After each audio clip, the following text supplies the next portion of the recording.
but we're going to do the HOA. That's on the list today. And y'all gonna think that I'm being, I don't know, these HOAs and these management groups that runs the HOAs or whatever, they're pretty hard to deal with sometimes. Now I had to go around the freaking management group to the HOA itself and get them to sign a contract. So I think I mentioned in a couple weeks ago. So I'm good on, I got a signed, sealed, and delivered contract, all the way through October. So at the end of October will be my last check from them. So once you get that, now I will say I used to not never do that, but watching some of you guys and more really learning, how shady some of, I don't want to say shady, but shady some of these damn HOA management groups are. They're not loyal, for sure. You're not gonna do a great job and then pay you more money. That's not the matter of fact. You could do a great job and then fire you for somebody cheaper. So I have learned over the years that when I'm dealing with these HOAs and these management companies and these management groups, that I need a contract with them.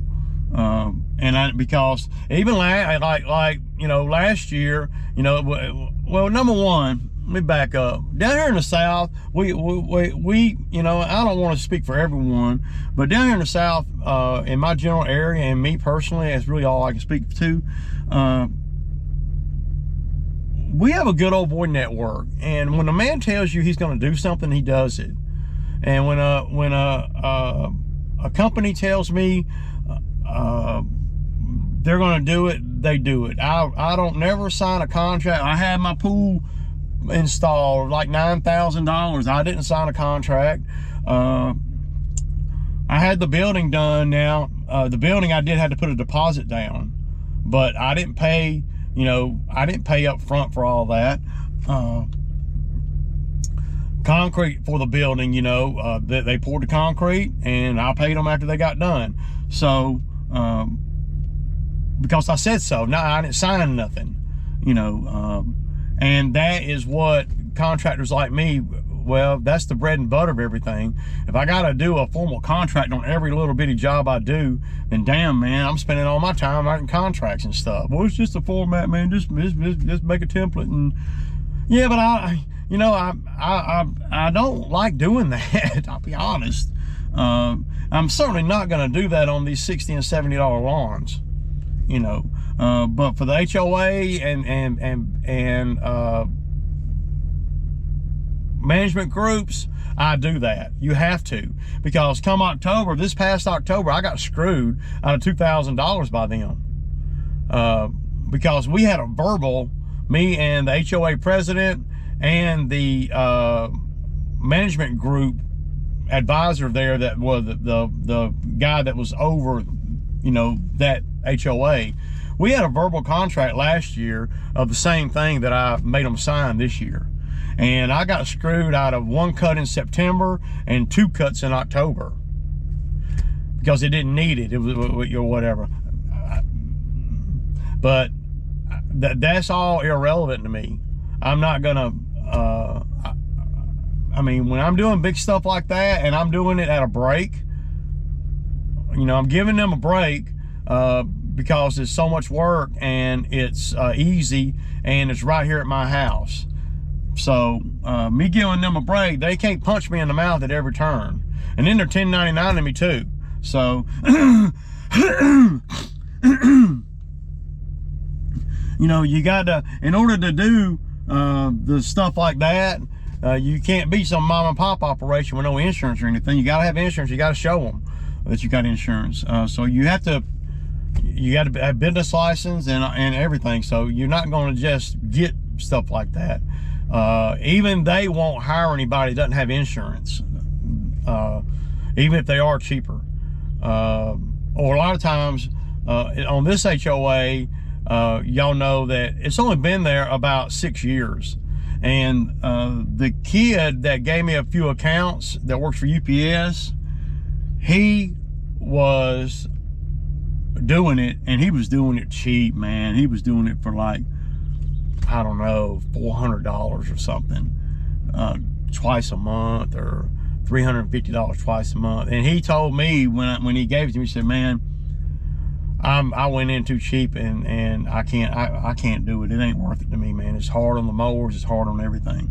So I like the HOA down here. I like doing it, and I kept my number. I told them, you know, last year I kept my number the same, you know, in order to get a 8-month contract. So and I told me and the HOA president, we had a verbal agreement over the winter.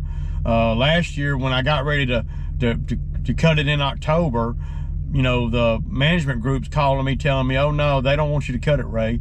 They don't want you to cut it. They said it doesn't need it.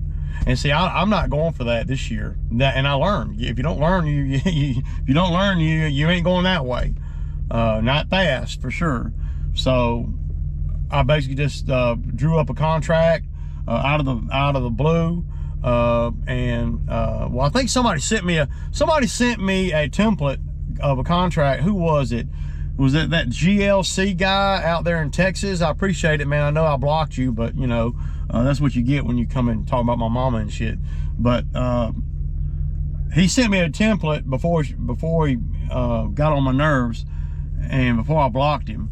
And I just took that template and I just changed all the vital information, you know, the name of the company and all that, and submitted it. And because if it was up to the management group and the new guy over the management group of this HOA here, I would be just now cutting it for the first time. And what they probably would have done was they had a board meeting on the 26th. I think Saturday, so Saturday would have been the 25th, Saturday. And he said that's when they're going to discuss the lawn. That's what the new management group guy told me. And I'm like, here this guy comes in new, don't know nothing about anything, and he's going to dictate, you know, when I cut the first cut, because he didn't want to contact the HOA, you know, back on the 10th or whatever, you know, because, well, he's new or whatever. I didn't care. All I knew was I'd ride by there and I'm seeing this grass get taller and thicker and nastier, and I'm seeing we're getting into April, and we're getting to the middle of April, and it ain't been cut yet. And I know how these HOA and these management groups are. What will end up happening is they would have had their meeting on the 25th, right? And then they would have had me start cutting it on May 1st, knocking me out of the whole month of April, and having to work a lot harder over there to get it in order.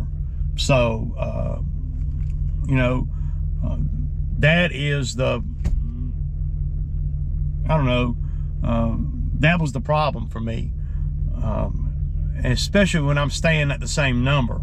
So I just made an executive decision, and I called the president of HOA.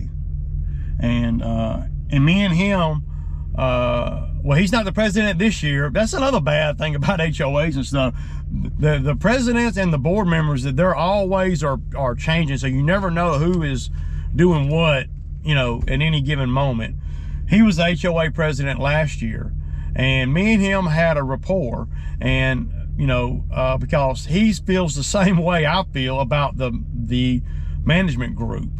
He's like, I don't even know why we have the management group, Ray, to be honest. He said, because they're just like I tell y'all, they're getting a piece of the pie on my labor. You know, some kind of way, management groups don't do nothing for free. You know, a problem with me and the management group last year. And then the management group starts trying to starts handling you any kind of way too, to where you got to be a little bit, I don't want to say sneaky, but sneaky, or a little bit, you know, not normal in your actions that you do, like some things that I would do last year to make sure I'm getting a check and the check is coming in a timely fashion, is I would cut it one time and then I'd invoice them for the whole month. So say on, just use April as an example, I cut it on April the 12th, then on April 13th, I'm invoicing them for the full month. And so then by the time I get a check, I will be at the very end of April or the very beginning of May. And what I'll do is I'll cut it on the 12th, and then I'll cut it, you know, right after I get the check, right? Or sometimes, I mean, I would cut it before, but usually if I time it like that, and you got to be thinking like that all the time when you're dealing with them, because they'll hold your money up. They had $2,000 of my money in the street 2 years ago. They had it in the street for over 90 days. And I don't do business like that. And I know a lot of you guys wait on your money and all that, but I don't wait on my money like that. Not unless it's a prearranged agreement. Never, ever, ever. That was the longest I've ever had to wait on my money. Well, Ray, you ain't gonna be doing no big stuff then. Well, okay, I guess I won't be, because I'm not gonna wait 90 days to get paid. That people can say that's the norm, and I know management groups and HOAs and all that will tell you that is the norm, but that ain't the norm. That's not the norm. If you want to accept it as being the norm, then you can. I'm not going to accept that. And if HOAs, and that's why I don't do a lot of HOAs, because they want to play a lot of games with the money. Maybe not what the amount they're paying me, but the timing of when they pay me. And I don't like to spend my time running down money that people owe me. I just don't. I refuse to do that. And I mean, I don't want to say I refuse to do it. I do that, but I ain't setting myself up for that. Nuh-uh. So that's what we're going to do today. The HOA and $120 cut right over there by the HOA. And then we're going to also do a part of the HOA, really, is the 2 properties that we do inside the HOA for the actual homeowners. So we got an 80 and an 80, 2 80s over there that, man, I would be cutting both of those pieces as part of the HOA. I did the first year.